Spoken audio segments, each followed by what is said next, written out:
Hello, everybody. It is Cam K back with you for a Pinty Series Power Hour here on GeForce TV. It has been a while.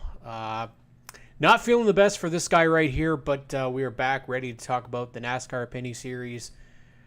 Nothing I like more than being able to talk about racing with all the people here on GeForce. So, episode 51. We made it to 50, and we've got a lot more left in the tank. A lot of interesting stuff to talk about other than just my allergies making me sneeze during this, but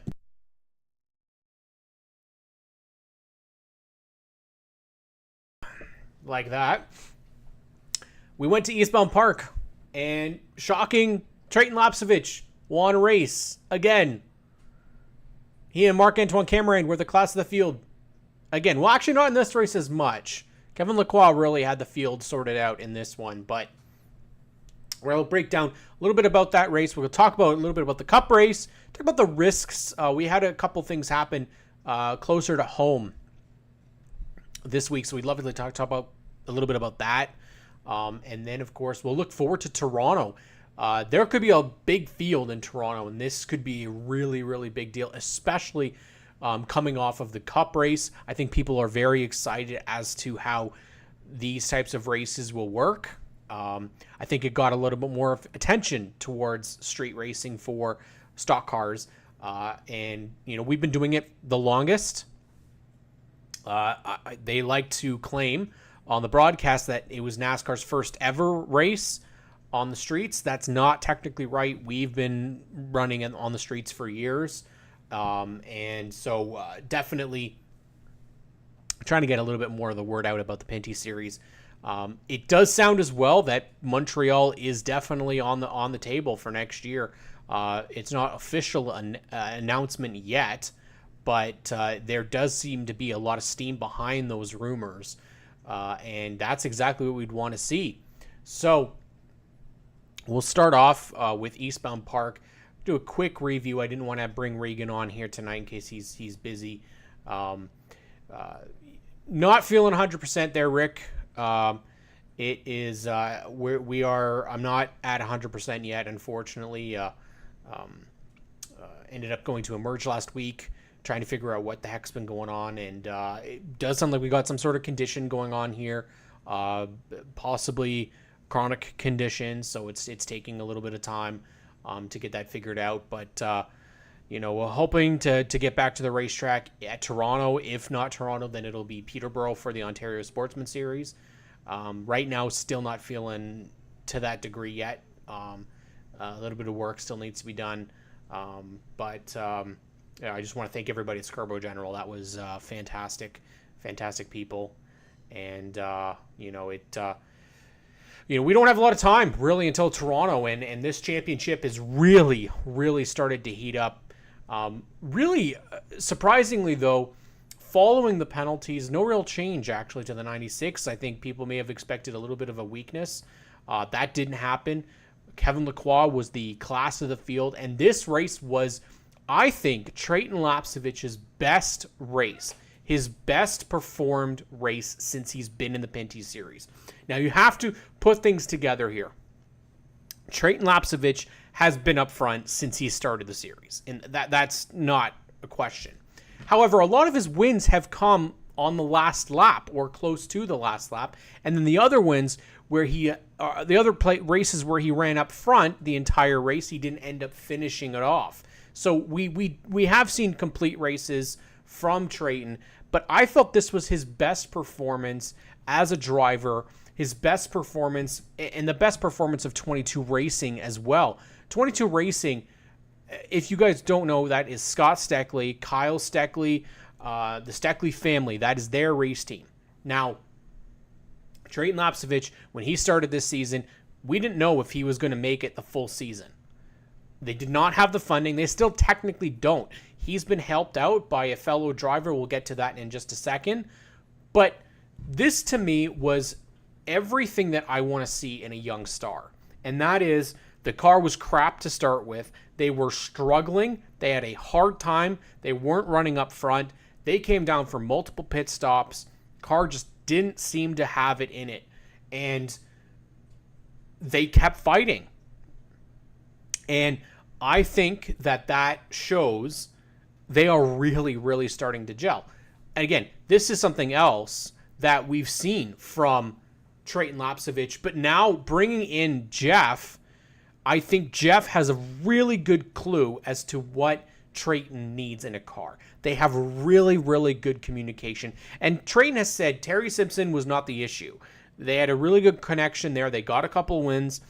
But there is something different when you have a connection, as in your father, somebody who he grew up with his father as his crew chief. He grew up with his father being the one to help him through situations. So I think that familiarity is really showing its head right now. And the fact of the matter is, right now, if you count that 96 winning with a car that was deemed then not to be legal, if they had taken that win away, you're looking at a complete domination from Trayton Lapcevich. 4 wins to start the season. Now, obviously, we're going to say 3 with an asterisk there because at the end of the day, NASCAR determined that car, the 96, was not legal.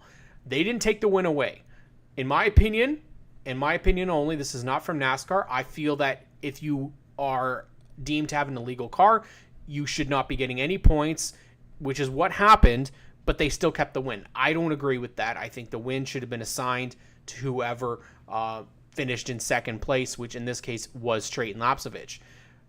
Unbelievable. I don't know when we've seen this the last time. Obviously, Kevin Lacroix, Andrew Ranger, they've had their moments where they were dominant. I think DJ Kennington had a period where he won 4 straight.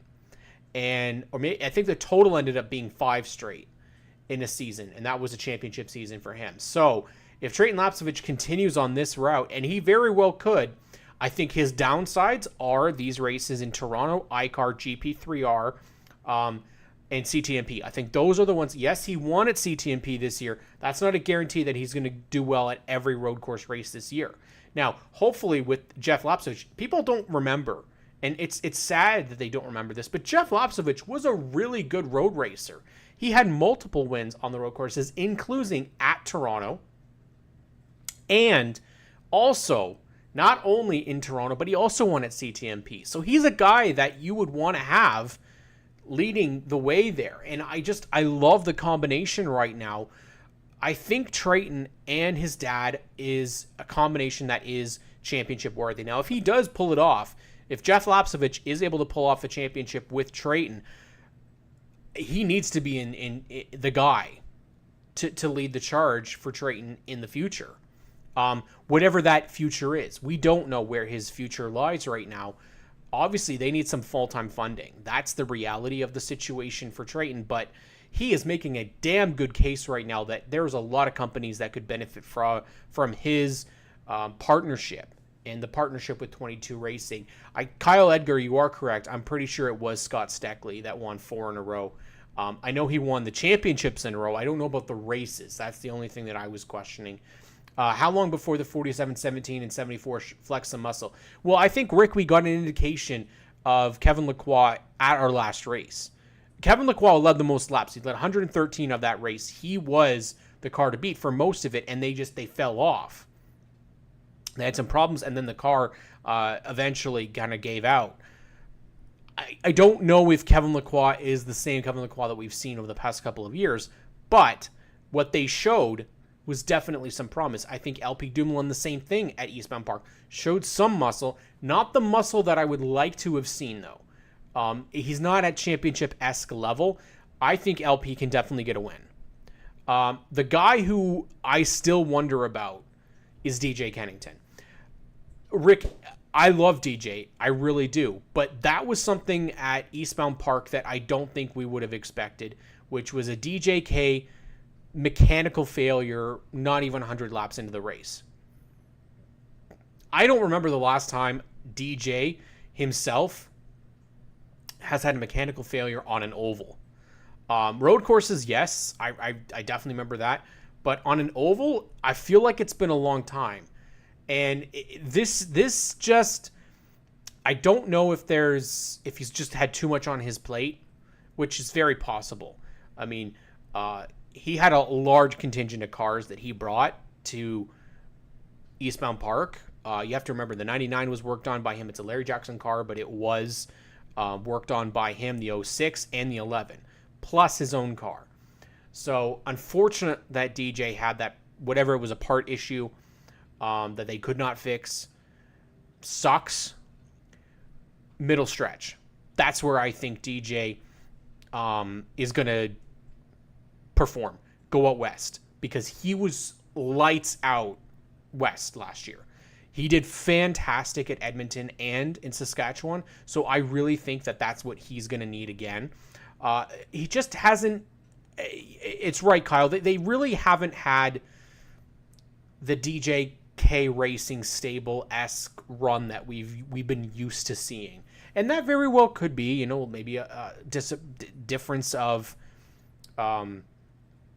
equipment from year to year. I am going to take a moment here to stop about the Pinty series for 1 second, because a driver has actually entered the chat here that I want to give a major shout out to, and not to just kiss his ass here, but I was extremely impressed with his run. He started on the pole at Delaware in the APC United Late Model Series. That's Tyler DiVincenzo in the chat. What a great race for this young driver who wasn't able to race last year in the APC Series. Got an opportunity to start up front with the draw. And, man, after getting spun, and it was, Jesse Kennedy apologized, said it was completely his fault. He lost brakes or whatever. And the comeback, the fight back that Tyler DiVincenzo had at Delaware Speedway, man, I hope that turns the corner for them, because it was damn impressive. He came up from the pack. Jake Sheridan, J.R. Fitzpatrick came through the pack. That was fun to watch, and I really hope for more better things to come for DiVincenzo. Just wanted to do a quick shout out for that, because that was a very, very impressive race. I was really, really impressed to see that. Especially when you've been away for a year and not in the best circumstances. So, but yeah, like I said, Trayton Lapsevich on the ball right now. The only wonder was whether or not he was going to make the full season. They didn't have full funding on the side of the car, and Glenn Stiers has stepped up for the rest of the season. That means that Trayton Lapsevich theoretically is in a championship battle right now. There's no question that he is going to make it to the end of the race, the end of the season now. Whether or not it gets a little bit crazier in terms of his relationship with the 96 team, that remains to be seen. I don't know if I see Marc-Antoine Cameron racing as clean as maybe we would hope. That's just his general style. But what I would love to see is a good championship battle between the two of them. Like Rick said, I'd like to bring in a DJ Kennington. I'd like to see Brandon Watson up there. I'd like to see that. LP Dumoulin, Andrew Ranger. We just have not seen consistency from a lot of guys right now. Let's take a quick look at the results from Eastbound Park. And, we could take a look and say, like, okay, Alex Labbe came out and finished second here. It's kind of a null point, only because he's not planning on running as far as we know, any more races. This was a fill-in role for Thomas Nouveau. Now, obviously, this doesn't make Thomas Nouveau feel very good, considering his car, which is run at the back all season, got a second-place finish with Alex Labbe. A photo finish, mind you, at that. Marc-Antoine Cameron, Alex Gannett, who I was actually hoping a little bit more for this week, got a run at Chicago, finished 15th, first Xfinity start in a while. Great run for him. Congratulations to Alex Labbe. Tag, Kevin Lacroix. How about Larry Jackson getting a 7th place finish? Now, there was some controversy around this. Apparently, there was contact on the final lap between Dexter Stacy and Larry Jackson. And for some reason, it resulted in the 92, I believe, being moved back. Now we couldn't really see the move, so maybe it was deemed to be an over-aggressive driving, and they decided to penalize the 92 and move him to the last car on the lead lap. I'm not sure when that's been a rule. It very well could be, but Obviously, Dexter would have not been very pleased with this. Was running up in the battling for 7th with Larry Jackson.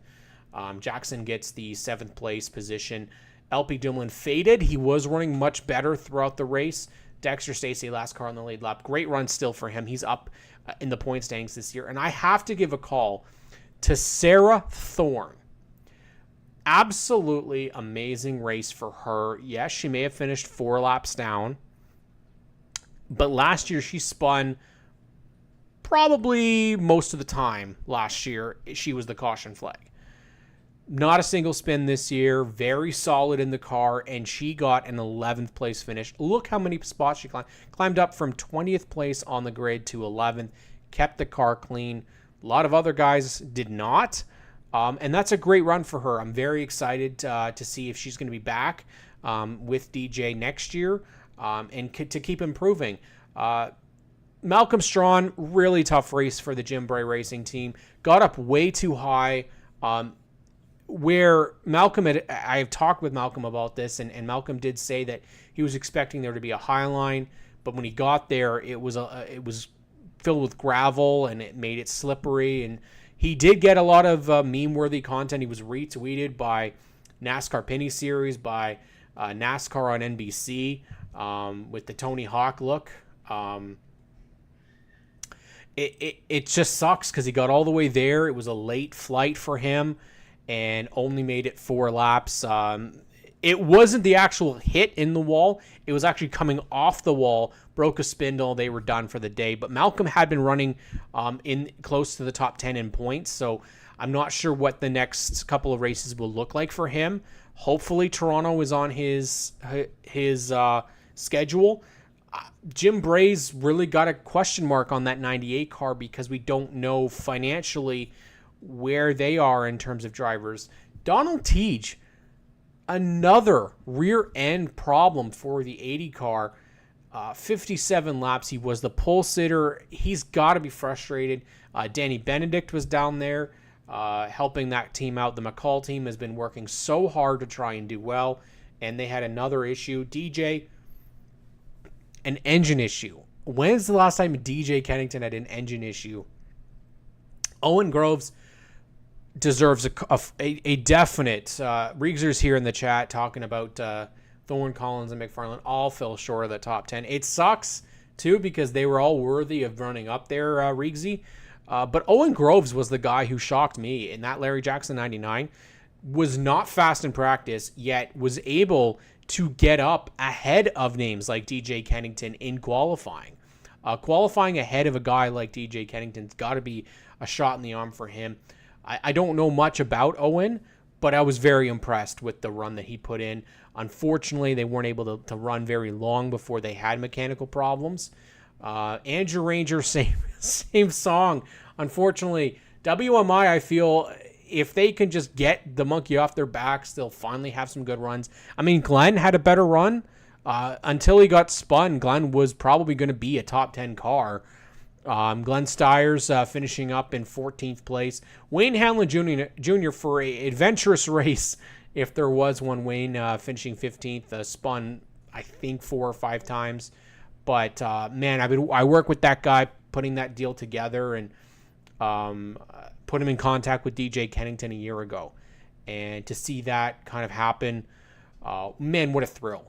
Absolute thrill to see somebody get out there and live their dream. And hopefully Wayne will get an opportunity to do it again next year. I don't think he's really happy with the way things went. Brandon Watson, it says he's out with a crash. I don't believe that is what actually happened. People told us it was some sort of mechanical issue. A rear end is what it sounds like. He was running up front, led a couple of times. 33 laps, right? So overall, a very exciting race at Eastbound Park. Really good, actually. And it's put on some really good races. I'd love to see an APC series race there. I feel like that's a great track for late models. So Eastbound's definitely a great facility. And the fans absolutely go nuts for the Pinty series. So we'll just throw a couple people out there as well. Brandon McFarland, 13th place. Josh Collins also was running up in the top 10 before he had some spins and some trouble. JP Bergeron ended up on top of the 23, still came around and finished in 10th place. He's somebody as well I'd like to see a little bit more out of now. I think because he's starting to get that familiar with the car again. Hopefully we'll get to see a little bit more out of the one car. Again, Toronto is going to be a pretty interesting deal here because we should get a good amount of drivers there as well. Let's take a look at the point standings. And I mean, is this really any shock right now that Trayton Lapsovich is up there? I mean, take a look, 4 top 10s, 4 top 5s throughout 4 races. He's led 590 laps. Now, this mirrors Marc-Antoine Camirand from last year, and this type of start is what Marc-Antoine Camirand was like. So Trayton Lapsovich with 23 points ahead of Kevin Lacroix just needs to keep this kind of momentum going. I feel if he gets to that 4 or 5 win territory, he should be okay. Obviously winning a good chunk of the season, you would think that. Obviously, they've got to keep that momentum up there. Alex Gannett, 3rd in the points right now for EHR. Compared to where they were last year, this is absolutely fantastic for Team 3 Red. And that's what Alex Gannett can do. I think Alex is not given enough attention. I think what he's done, you have to remember, this is the team that didn't make it to turn 1 last year. So Eastbound Park showing again, he's also got 4 top 10s through 4 races. Marc-Antoine Camirand, the only other driver, 4 top 5s throughout 4 races. Solid. Now, interesting enough, that Camirand stat technically is faulty now because he doesn't technically get the points from getting that top 5 finish at Chaudière. LP Dumoulin, he's sitting quietly in 5th place. Dexter Stacey, best season he has ever had. 6th place in the point standings right now. Obviously, one of those top 5s is coming from the top 5 is from Raphael Lessard. Larry Jackson also. Now, I hate to say this, Reezy, but I've been waiting for some bad luck to hit Larry Jackson because that typically seems to be what happens. But so far, he's been really, really good. 3 top 10s so far to start this season. But where we really want to look here is that 13th place in the point standings. 0, 0, 0, 0, 0. Andrew Ranger has led 3 laps all season. Hard to get a championship this far back, this early. He and Glenn Stiers sitting at the back of the point standings. It's like we don't talk about Bruno Riegser. We don't talk about Andrew Ranger right now. Man, it hurts my heart, though, because Andrew is such a great ambassador for this series. Such a great ambassador for what we do here in Canada. And if there's a guy who should have gotten an opportunity in Chicago, Andrew Ranger would be the name. Brandon Watson also having a bit of a struggle this season. 11th place in the point standings. Malcolm Strawn still sitting pretty in 12th. Love that for Jim Bray's team. Love it. Now, one of the interesting things that I think we could talk about here that wasn't going to be a topic prior to our race at Eastbound Park was what happened with Wallace Stacey. The 66 was involved in some shenanigans with JP Bergeron at Chaudière. They fixed the car, as far as my understanding. They fixed the car and then they were not able to go back out. Whether that was, I assume it was a parked decision and that he was not able to go back out due to that call.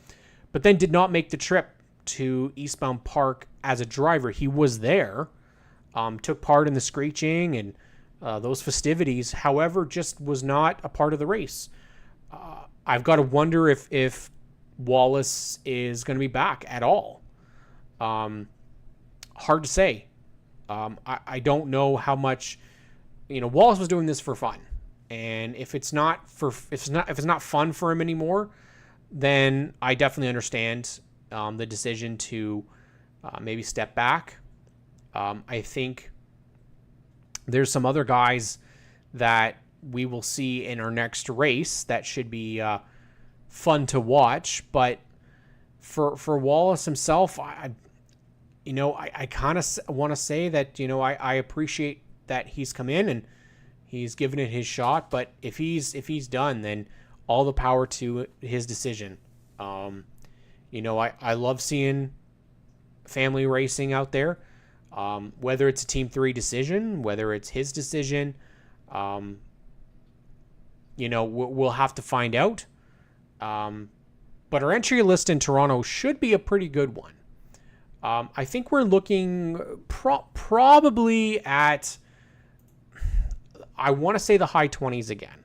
25, 26 is what I'm thinking. And that's pretty good for Toronto. We don't want to go I don't know if we want to go into 30s for Toronto, because at the end of the day, the real concern that I have with getting to the 30 mark is potentially wrecking a ton of cars. And I don't think we're in a position where we want to do that. So I am taking a little bit of a break from the NASCAR Pinty Series community group. Just too much on my plate at the moment. So I don't want to overload myself. It's been pretty tough the last couple of weeks, mentally and physically. So I don't want to go too crazy with all of that. But the Pinty Series in Toronto, not sure if I've posted this or not. No, it doesn't look like I did. But I think we're going to get to that high 25, 26, max maybe 28. This, of course, is depending on certain people showing up to the races, and we don't have any sort of indication yet whether or not that's going to happen. I guess the list that I did have is not readily available anymore.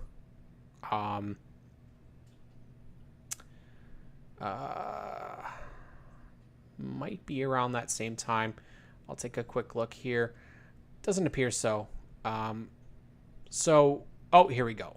Yeah. So possible entry lists is what I was looking at here. Glenn Stiers, JP Bergeron, Alex Gannett. Now Trevor Monahan is expected to be there in the number 4. That was already announced previously to start this season. Peter Kloot, they typically have the 6 car. The Kloots typically bring the 2. Whether there's going to be more, I'm thinking we might see all 3. Brandon Watson, LP Montour, I did speak to him at CTMP. It does sound like he's going to be back for Toronto. DJ Kennington, Alex Tagliani, Trayton Lapsovich, Kyle Steckley, we do know is supposed to make the race there. Thomas Nouveau, Andrew Ranger, Daniel Bois is going to be back in the number 31 for MBS Motorsports. I'm putting Ryan Kloot on this, but that's a question mark. I don't know 100% if they're going to bring all 3 to the race. 16 would be LP Dumoulin, Gary Kloot. 17, Brent Weller, who again hasn't raced yet, but we do expect to be in Toronto. I spoke with his crew chief, Kevin Gallant. It sounds like that's what they're going to try for. Wallace Stacey again is on this list, but that again is a question mark. Kevin Lacroix, Jocelyn Fecteau, question mark for him, but very well could be there. Larry Jackson, Sam Fellows, again, that's a question mark, but could be on the likely end. Dexter Stacey, Marc-Antoine Cameron, Malcolm Strawn, Matthew Scannell puts us at 27. I'm going to add 28 being Herbie Drescher, because he had already previously announced that he was going to do road courses. So somebody else has, I believe Kevin Waddell mentioned to me that Herbie Drescher, possibly maybe Serge Bordeaux, if Herbie Drescher is going to come down this way. So we could be potentially looking 28, 29 cars if all those names, add David Thorndike, if they decide to come to Toronto. Likely, I don't think that's going to happen. But that would put us up to 30. So honestly, great numbers. If, of course, all those numbers come to fruition, that's fantastic. Not sure 100% if that would be realistic or not. If all 3 Kloots show up, if we get Wallace Stacey, if we get Jocelyn Fecteau, Montour, add in Thorndike, Fellows, Strawn, Scannell, all of a sudden, it's looking pretty crowded in downtown Toronto. And I think if we were to put 30 cars on the racetrack, we are going to have one hell of a race. Last year we had one too. And there's always, I mean, we could even throw in Michael Gowdy there as well. I didn't really consider him, but Michael Gowdy raced at CTMP, so very possible that he would be added to the entry list. So we could look at as potentially as high as 31. Again, remains to be seen if we get to that much, but hell, if we get even 26, 27, that's fantastic. To get the NASCAR Pinty Series seeing 30s again in their car counts would be I'm gonna have to look it up here because I don't remember the last time that we would have had 30 cars for a NASCAR Pinty Series race. It would have been at Montreal, I would have expected, or no, probably CTMP. I think CTMP would have had at least maybe 32, 33 the last couple of seasons. But in comparative, I guess, to what we look at for Toronto's sake, that's, I think, more my question marks right now, because if we could get if we could get the most that we've seen on Toronto streets in some time, then absolutely love that idea. Kevin Lacroix, of course, was the dominant car last year in Toronto. An absolutely dominating performance. The top three really kind of kicked everyone's butt. Last year I was there. They really, no one had anything for them. The real battles were between Sam Fellows, Matthew Scannell, DJ Kennington. We were sitting right by the backstretch, and that made it obviously a lot of fun. 25 cars last year. Easily, I think 25 again this year. And that's, again, when we're looking at racetracks that maybe we had a couple of struggles for a couple of years getting cars, Toronto should be a place that you shouldn't have these issues. You should be willing to get, you should be able to get several cars and drivers out. Let's take a look. The year before 2019, we only had 19 cars. So let's go back even further. 2018. I mean, we used to get the high 30s way back to CASCAR. 19 back in 2018 as well. Yes, FYI from Wes, Go Train is your best friend. Do it, do it, do it. We had 20 back in 2017. Of course, internet's not loading as quickly as I need it to. 2016, we had 26. So that's when we're starting to get back to that territory. So we're looking at 26 back to 2016, a while ago, since we had numbers this high in the Pinty Series. 2011, of course, we took that break where we didn't race in Toronto. That's where we're looking at 30s. So 2011, 33 cars were involved. And there are names that really have not been in this series in years. Robin Buck, Don Thompson Jr., Brad Graham, Jared Whistle, Dave Connolly, Derek White, John Ferrano, J.R. Fitzpatrick, Jason Bowles, Noel Dowler, Eli Arsenault, James Van Domselaar, Pierre Bourque, rest in peace, Isabel Tremblay, Stephen Matthews, Howie Scannell, and Hugo Vanini. So back to 2011 was the last time we had a 30 count for the Pinty Series in Toronto. Let's just take a couple more looks. See, back to 2007, 31 back in 2010. That was the last time. So 2010, we had 31, 33 is the most that we've had. So theoretically, we could get the most cars that we've ever had if we go past 33. Likely not happening this year. I had a buddy, Andy Lure, out of Ohio that I know was going to try and make the Toronto race. Haven't seen any updates on him, whether or not he is going to be able to do that. I know he was really aiming to come and do a Pinty's race in Toronto for this year, but haven't heard anything yet. So we'll have to see what becomes of that. But I wanted to also give a quick talk about the street race for the Cup Series, and what a great race it was, and people seem so surprised. But listen, the NASCAR Pinty Series has put on some really, really great street racing for many, many years. We also were planning on being the first dirt race. We have raced in the rain. I don't know about you guys, but the Cup Series really seems to be looking at a Pinty Series-esque development. It seemed a couple of years ago that they were going to be taking the change of going to more short tracks. That hasn't really happened yet. But they went more road courses. Always been something involved with the Pinty Series, as the street races. So all of a sudden now we are getting to a point where we have the NASCAR Cup Series starting to mimic very similarly the NASCAR Pinty Series schedule. Now, the cars are definitely different. They're on a different level. With talk that they're going to come to Montreal next year, I think that there is a very good opportunity that the NASCAR Pinty Series could be put on a global scale next year if they are able to be a companion event. And that's, of course, a key if. I know that there's people within the series that want to go to 15 races. I know we're doing 14 this year. Personally, what my belief is I think we're going to get perhaps a 15th race next year. And I think 14 this year was supposed to be Granby. I think Granby was going to happen. I know there was talk that Riverside was going to happen as well.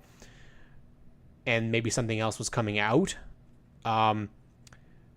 But for sure next year, we will have Washweekend. We will have Eastbound Park. Those were 3-year deals. They were signed. CTMP, I don't really see going anywhere with its 2. iCar is still a question mark for me. I think it's still a big question mark for everybody. Chaudière, I don't know the track. I don't know how well funded they are. I would hope that they're back there. I love that track. I keep saying iCar because, to me, you're going to give up a road course if Montreal is coming in. iCar is the one you give up over all the other races. If you can't get a title sponsor for Toronto, I understand. But having it on a free Friday, having it with all those eyes there for IndyCar, there's a lot of people that took that advantage of that last year. If, again, like Wes says, if they stick with their word, which is what we're going by, Tony Spiteri's word was that they were going to try and get the schedule out this summer for next year. I don't see how you release the schedule without Montreal announced first.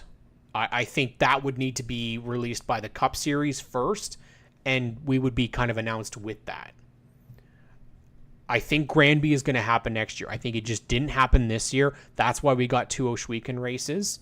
So my belief is we see Montreal on the schedule, but we'll also see Granby, and we will also see Washweekend. I think Washweekend Granby will happen around the same time. I believe that was their initial plans this year, is that's what they wanted. And not only that, Granby won the Advanced Auto Parts home track challenge this year. They got, I think it was 50 or 30 grand this year to invest back into their racetrack. That, to me, is going straight to trying to get the Pinty Series into Autodrome Granby. I have no doubt that that's what they're going to try and push for.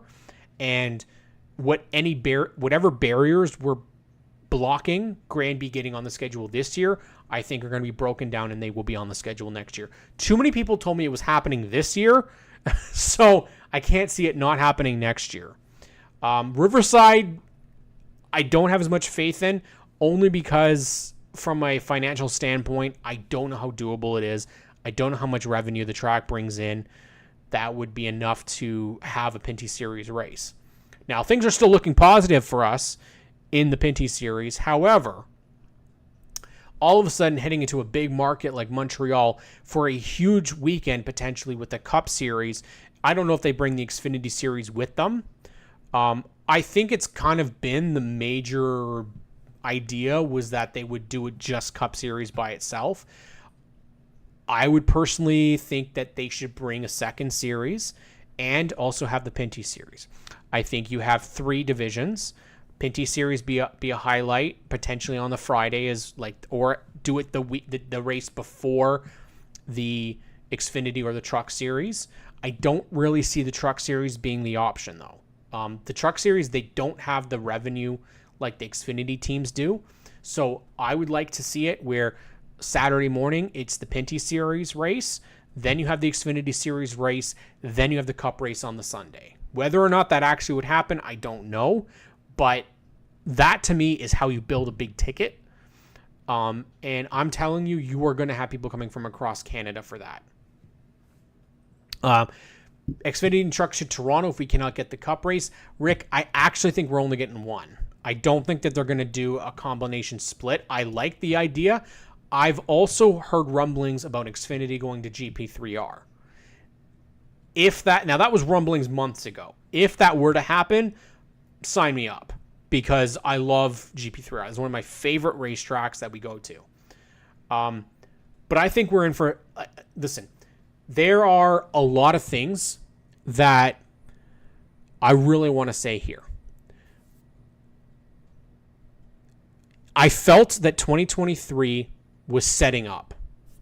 As much as I loved this season, I really feel that this was a let's build again, and then let's go full bore in 2024. The types of ideas that have been rumbling around, again, people underestimate Tony Spiteri. They underestimate the team at NASCAR. He has a clear vision of what he wants to see. People within the racing scene in Quebec have a lot what they want to see. We have people fighting that want racing in their province. We need to provide that the best way possible. Now, I do feel the series needs a lot more supporters. It needs a lot more partners, which they're working on. You saw with Fresh Stone coming in, you've got people in the right places to potentially get more companies in. I think from a cost standpoint, whatever they can do to lower costs so that partners can come into the series, limit. Like if it's, let's not talk $50,000. Let's talk smaller divisions. They won't bring both support. No, they're not going to bring both support divisions. They're going to bring one or nothing. Jim, that's very, very easy, in my opinion, to decide. It's either going to be Xfinity or it's going to be trucks. Whether the Pinties is something that they decide to include with it, I really don't know. To me, it's foolproof. There's no way you shouldn't do that. And if you do, you better be getting as many cars on the grid as possible. I am talking all 3 Klutes, David Thorndike, Brent Weller, every single person that you can get that has a Pinty's legal car, you get them out there. Because that is the best way to showcase. Not only that, we have seen time and time again when just the Truck Series was coming up here, they would have truck drivers get an opportunity in the Pinty's car. Austin and Ty Dillon. We got Chad Hockenbrot was part of it. Jeb Burton, Noah Gregson, Riley Herbst, part of the Toyota development team. Kaz Gralla, Christopher Bell.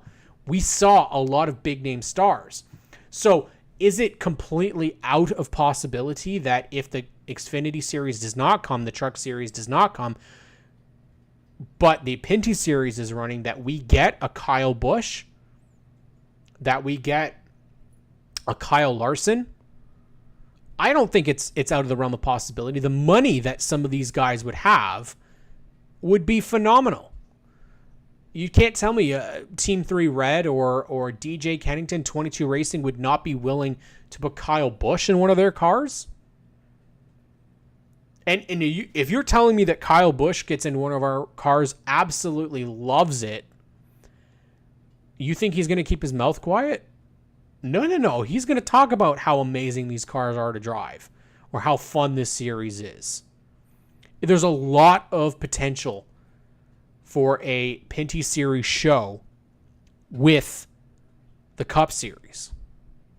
Heard that is major expense just across the border. List every item in the haulers. It is going to be expensive. That's why ultimately the Cup Series is the best choice. Truck Series, we started to lose. We had big fields the first year, but then it started to get very, very small. We started to get less and less and less because the teams that were the lower funded just could not come out. They didn't have the money to do it. Whether we get Pinty's drivers in a Cup ride, that might be a little bit harder because you got to have the revenue to make it in.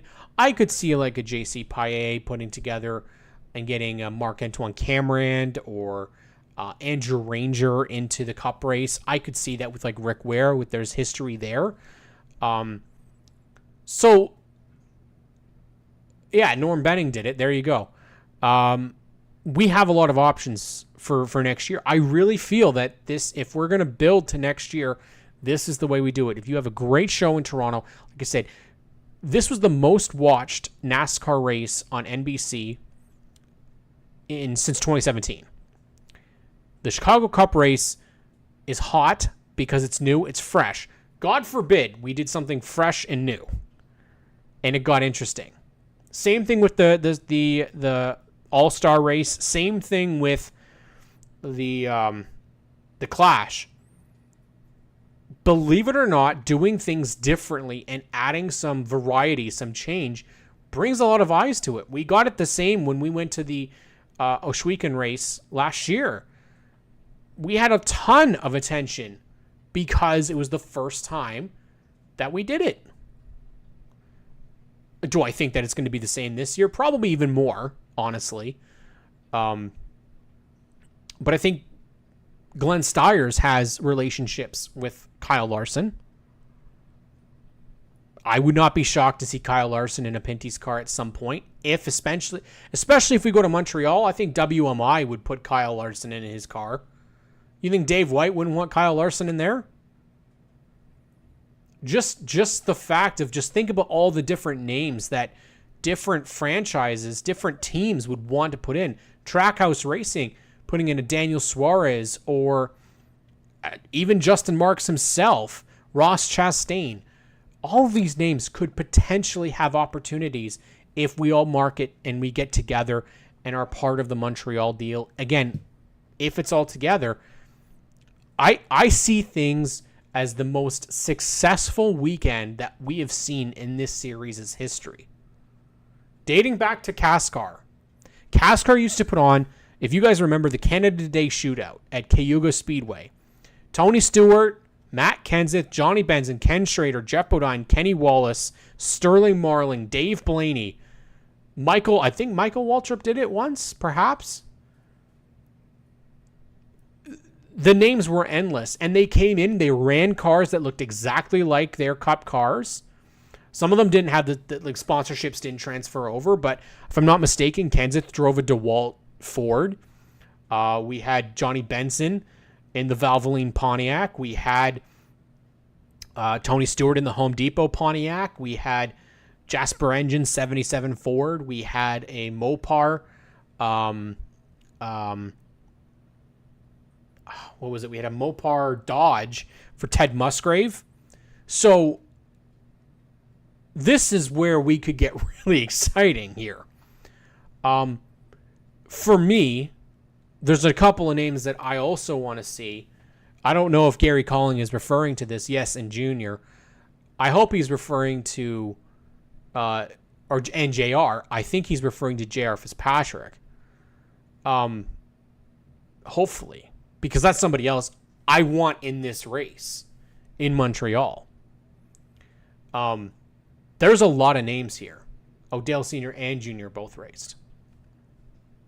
There you go. So, we've got the options here. Lots of them. And I don't see a downside to it. Interest is where I want to see McLaren Grills, a Canadian company, I want to see Icon Direct, a Canadian company, spending money in the Pinty series in Canada. I don't like seeing Canadian corporations go and sponsor an American driver in an American series. Now, that might be useful because that's where they're trying to build their market. But they have a Canadian market too. So if we can get things on a really good price point, perhaps we would get to a point where we can see these teams that have a McLaren number 8 as well, just like the counterpart in the Cup Series.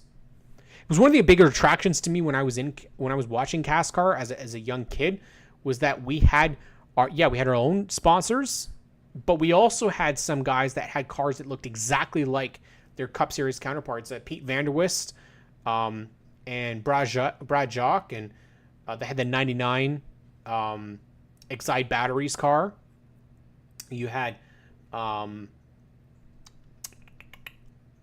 obviously the Skull Bandit 33 Neil Fair, very similar looking car. The 28 Havoline Ford with Steve Robley. So having cars that looked like their Cup counterparts was always something that brought people in. I think it was always really, really exciting stuff. I still think that potentially what could happen is you get a combination, and maybe Toyota all of a sudden says, oh, you know what? We want to get involved in this Pinty series because we're the only ones that can't have our drivers here. Now, they could have Pinty's drivers race in a Toyota affiliated driver drive a Chevrolet. Christopher Bell was going to do that last year.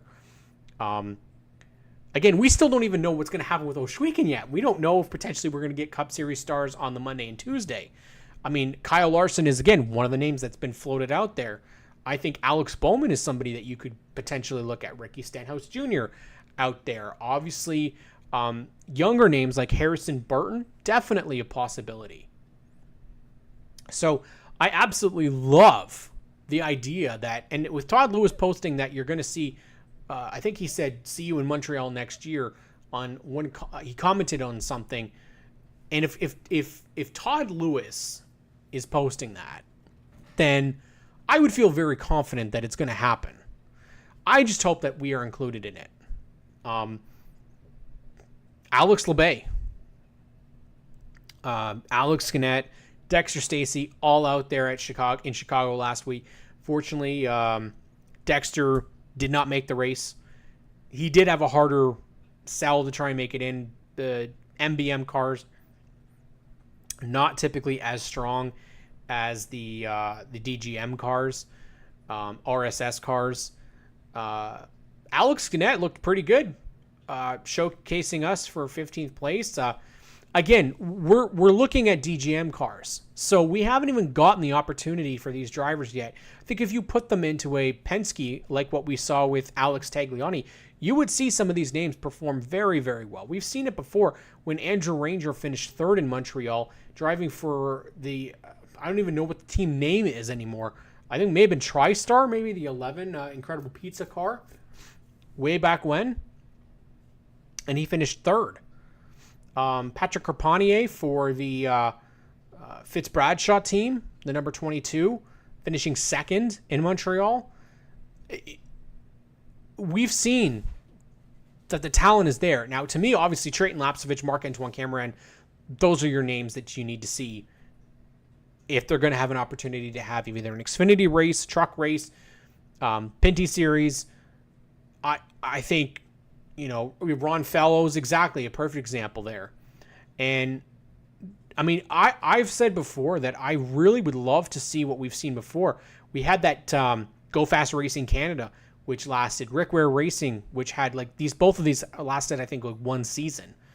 But if we could get something like, I really feel like a Trackhouse Canada Racing, I think that's a great team that would do something very big for our series. And if they did something like that, Junior Motorsports, I've already said Kyle Busch Motorsports Canada would be another one, because he's already got relationships with drivers that have raced for him, like Gary Clute, like Raphael Lessard. I think that you have a lot of options. We are like Mexico, their closest neighbor. So why not have a combination effort? When you've got names like Daniel Bois. Daniel Bois is well known throughout the garages because he's been a driver coach. I think LP Dumoulin and the Dumoulin competition team. Like I said, if we get every car out there, if this partnership with Montreal happens, the Pinty Series are part of it, and they are the headliner for Saturday, I think you try and get every single car to Montreal that you can. That's Newfoundland included. As far out as the West Coast, well, not the West Coast, but just the Western swing. Kyle Busch connection to 22 Racing. They have a history. I'm just saying, I could see Kyle Busch in a 22 Racing car next year if we do this combination. Because Kyle Busch is the type of guy, Ross Chastain, I could see it. Names like Kevin Harvick, we're not going to see, unfortunately, which I'm heartbroken over. He'd be in the booth, but I want to see him race. Martin Truex Jr., I don't see those types of guys coming into the Pinty Series.